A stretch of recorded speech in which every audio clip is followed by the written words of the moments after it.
অসময়ে ডেঙ্গুর নীরব বিস্তার ঘটছে চট্টগ্রামে। আক্রান্তের হার গত বছরের চেয়ে বেশি।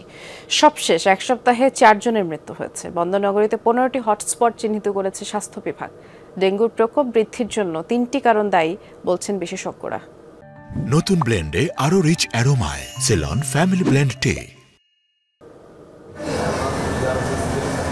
2024 সালে বছর জুড়ে চট্টগ্রামে ডেঙ্গুতে আক্রান্তের সংখ্যা ছিল 4323 জন, মৃত্যু হয়েছিল 45 জনের। চলতি বছরের নভেম্বর পর্যন্ত আক্রান্ত 4460 জন, মারা গেছে 26 জন।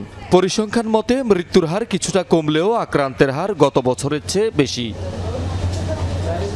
চট্টগ্রামে সর্বশেষ গত এক সপ্তাহে ডেঙ্গুতে আক্রান্ত হয়েছে 180 জন, মৃত্যু হয়েছে 4 জনের। সরকারি বেসরকারি হাসপাতালে চিকিৎসাধীন আরও শতাধিক। ডাক্তারের পরামর্শ নেওয়ার পর ওষুধ খাইছি, এর পরবর্তীতে প্লাটিলেট একদম কমে গেছে, খাওয়া দাওয়া হচ্ছে না।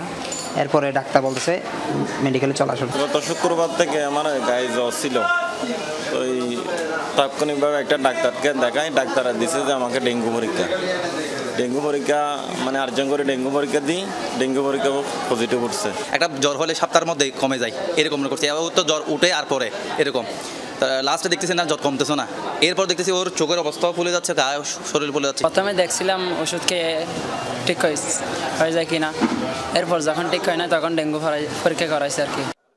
অসময়ে ডেঙ্গুর এমন বিস্তারে বিস্মিত বিশেষজ্ঞরাও। এজন্য জনসচেতনতার অভাব, সেবা সংস্থার মধ্যকার সমন্বয়হীনতা এবং জলবায়ু পরিবর্তনই বড় কারণ বলছেন তারা। এখন মানুষ মনের মধ্যে রায় যে এখন ঠান্ডা জ্বর বা সর্দি কাশি জ্বর হচ্ছে, ডেঙ্গু মনে হয় নাই। এই যে মানুষ এটা ভাবছে না যে ডেঙ্গু নাই, তার কারণে একটু দেরিতে ডেঙ্গু পরীক্ষা করছে, ফলে জটিলতা বেড়ে যাচ্ছে। বাসাবাড়িতে বা বাসাবাড়ির আশেপাশে কিংবা আমাদের দেশে যেখানে সেখানে যেই জমে থাকা পানিগুলো সেগুলো ধ্বংস করার যে প্রবণতা বা আগ্রহ সেটি মানুষের মধ্যে এখন পর্যন্ত কম। স্বাস্থ্য বিভাগের হিসেবে গত বছরের তুলনায় এবছর আক্রান্তের হার 20% বেশি। নগরীতে চিহ্নিত 15টি হটস্পটে মশা নিধন কার্যক্রম জোরদারের পরামর্শ তাদের। চট্টগ্রাম সিটি কর্পোরেশনকে আমরা ইতিমধ্যেই হটস্পট সম্পর্কে তাদেরকে জানিয়েছি এবং তাদের প্রচারণা এবং মশা নিধনে তাদের কার্যক্রম জোরদার করার জন্য বলা হয়েছে। শ্বাসকষ্ট শুরু হয়ে গেছে, অথবা দেখা যাচ্ছে তার প্লাটেলেট কাউন্ট অনেক কমে গেছে।